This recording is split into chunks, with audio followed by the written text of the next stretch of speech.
Well, breaking news that's coming in now, Vasudha. According to sources, the Prime Minister may speak in the Rajya Sabha tomorrow at 5 p.m. on the President's address. Well, it's not yet decided whether the Prime Minister will speak in the Lok Sabha, the Rajya Sabha, Veera, but what we understand that he is expected to speak in the Parliament tomorrow, and this is after his speech was stalled by the opposition MPs protesting and disrupting parliamentary procedures today. Prime Minister Modi to speak on the President's address tomorrow in the Parliament is what we understand. That's right. This is big breaking news that's coming in because we saw unprecedented scenes, Vasudha, play out in Parliament where the Prime Minister could not speak and the Leader of Opposition could not speak. So the big question perhaps, in terms of the budget session itself and the face-off that's been playing out in Parliament. So after those opposition women MPs, Vasudha, and you were there in Parliament, protested and ensured that the Prime Minister speech was stalled, we now are hearing, according to sources, that the Prime Minister may now give his speech in the Rajya Sabha instead. That's right. Himanshu joins us with more on this. Himanshu, the Prime Minister was expected to speak today at 5 p.m. but ruckus followed. He did not even enter the House and then the speech got postponed and he's expected to speak tomorrow. Where is he expected to speak and what is the importance of the Prime Minister's speech, because clearly he has to reply to the motion of the President's address here?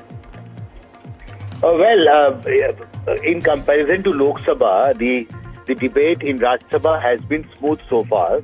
And in fact, many political leaders from the treasury benches, from the opposition, have actually participated in this debate. And they have raised questions about national security, about economy, about the growth prospects, and the other challenges that India faces today. And Prime Minister Modi, of course, is expected to respond to all these questions that have been raised by the opposition MPs during this long debate. As you know, 16 hours were allocated in Rajya Sabha for this debate. And so far, the debate has been smooth. There has been no ruckus. But now, what has happened in Lok Sabha today, very unprecedented, I would say, that neither the leader of opposition nor the Prime Minister could actually participate in the motion of thanks debate to the President's address. I think we'll have to wait for the tomorrow's 10 a.m. meeting of the opposition parties because there are fears that what Lok Sabha witnessed today, Congress may try and try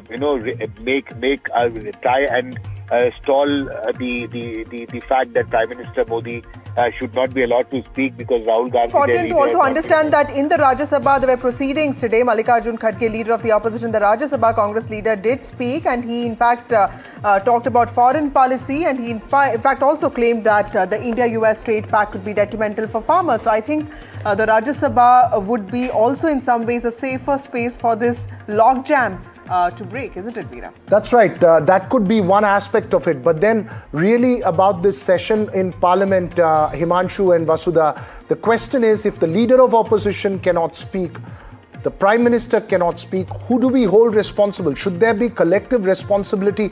Can we have such confrontation in Parliament where again suspensions lead the headline in terms of what next as far as the budget session is concerned? Let's not forget that there are important issues that need to be discussed. Now, how do we end that logjam is really perhaps the question before both sides. That's right, Veera. In fact, let me also tell you what really happened today. As soon as the House resumed at 5 p.m. today, several women MPs from the opposition, including Varsha Gaikwad, who's an MP from Maharashtra, and Jyoti Mani, who's an MP from Tamil Nadu, both of them Congress party, stood near the treasury benches, specifically right in front of the Prime Minister's seat, and they were holding a large banner that read, "Do what is right."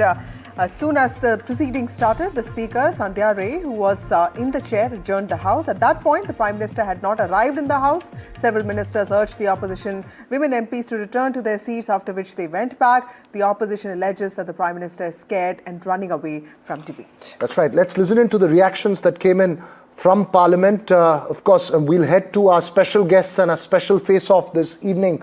But first, the reactions that came in earlier in the day. 5 बजे prime minister खुद भाषण करने नहीं आए और हम वहां जाके दुबे जी को कह रहे थे दुबे इधर आओ, वो आए नहीं, वो भाग गए, आगे जाके कहीं छुप गए लोगों के अंदर। मेरा सिर्फ इतना ही कहना है कि जिस तरह से वो बात करते हैं, जिस तरह से नेहरू जी के बारे में, इंदिरा जी के बारे में बात करते हैं, ये सही नहीं है और उनको रोकना ये अध्यक्ष की जिम्मेदारी थी। जब नियम विरोधी पक्ष को है तो ये सत्ताधारी पक्ष को भी होना चाहिए, क्योंकि ये लोकतंत्र की हत्या है अगर आप विरोधी पक्ष के लिए अलग नियम रखेंगे और सत्ताधारी पक्ष के लिए अलग नियम रखेंगे। डर गए, आने से डर गए सदन में, और उनके रेल मंत्री और निशिकांत जी तो बुलेट ट्रेन की तरह भागे लड़कियों को देख के। कई तरह का आरोप भी लगा रहे हैं। क्या लगा पीएम का आप आरोप लगा रही, पीएम डर गए, किस बात से डर गए मैम? जो राहुल जी ने चैलेंज किया था, तो आप बताएंगे किस बात से डरे? राहुल जी का और विपक्ष का केवल एक ही एजेंडा है, भारतीय लोकतंत्र को शर्मसार करो, सदन में कागज फाड़ो, स्पीकर पर फेंको, और जो बाकी सांसद चुन के आए उनको जो बोलने का मौका है उसको छीन लो। क्या कांग्रेस पार्टी यही चाहती है कि सदन ना चले? क्या कांग्रेस यही चाहती है कि जनता के जुड़े हुए मुद्दे हम ना उठा सकें? क्या कांग्रेस यही चाहती है कि प्रधानमंत्री जी अपनी बात ना रख पाए? तो इससे पता चलता है एक परिवार और एक पार्टी का अहंकार सिर चढ़ के बोल रहा है।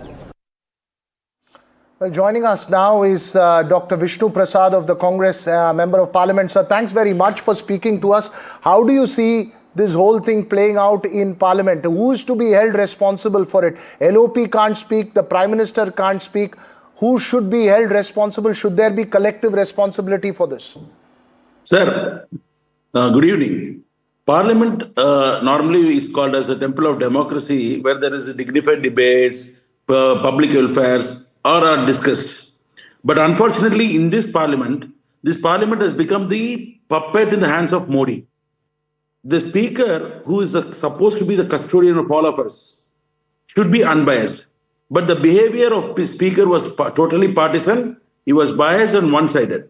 When our LOP wants to just discuss about the defense and security and integrity of the country, the word India, China, US are all bad words according to the speaker and the defense minister and the home minister. The moment he was referring to the book, they stopped him. The moment he was referring to an article which already came, he was stopped abruptly. He was suppressed totally by the opposition people, especially by the home minister and defense minister. Then our leader wants to narrate the instance. He didn't quote anything. He just wants to narrate what China and India went through. Right. But that was also stopped. People, they don't want this government. So we get your point, Dr. Vishnu Prasad, that the LOP was not allowed to speak. Today, you were in the parliament, so was I, and there was also a meeting with the speaker. In fact, several MPs went to meet him. Can you tell us what really happened? Is there any assurance that has been given by the speaker to the protesting MPs? See, actually what happened, when our leader was stopped, we kept quiet. We have to give 8 MPs being suspended. But today, the Nishikant Dubey, who is opposition MP, the ruling BJP MP, who showed 4 to 5 books, could see displaying the leaders' pictures, and also he was taking the names.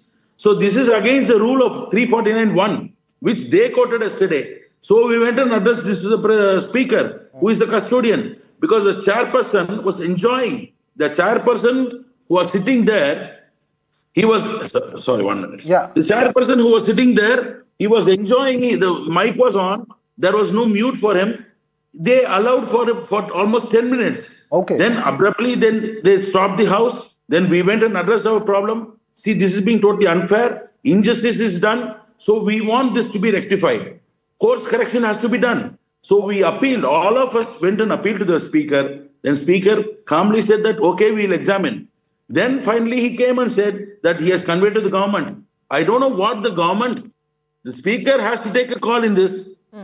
No, what do you believe is going to be now the way forward? Do you see this being the dominant feature? Tomorrow we believe that, according to sources, the Prime Minister will now make his speech in the Rajya Sabha.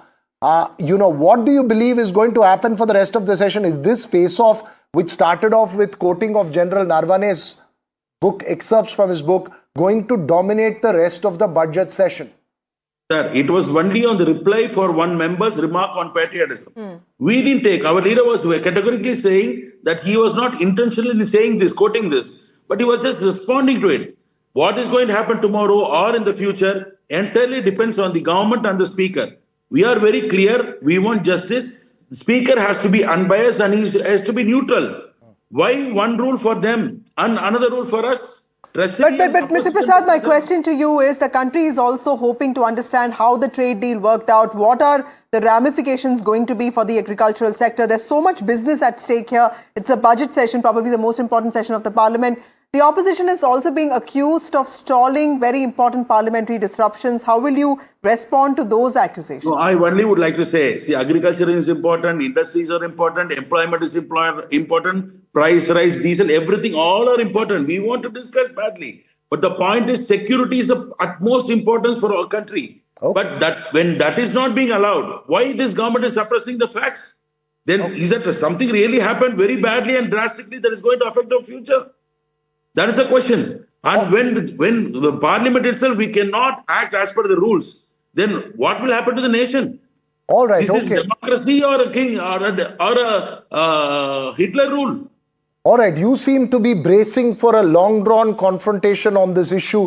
Is it about scoring political points? Is it about rules being used to muzzle the voice of the opposition? Several questions that have been raised in this entire confrontation on both sides. But thanks very much, Dr. Vishnu Prasad, for joining us here on the Southern View this evening. Vasudha, the face-off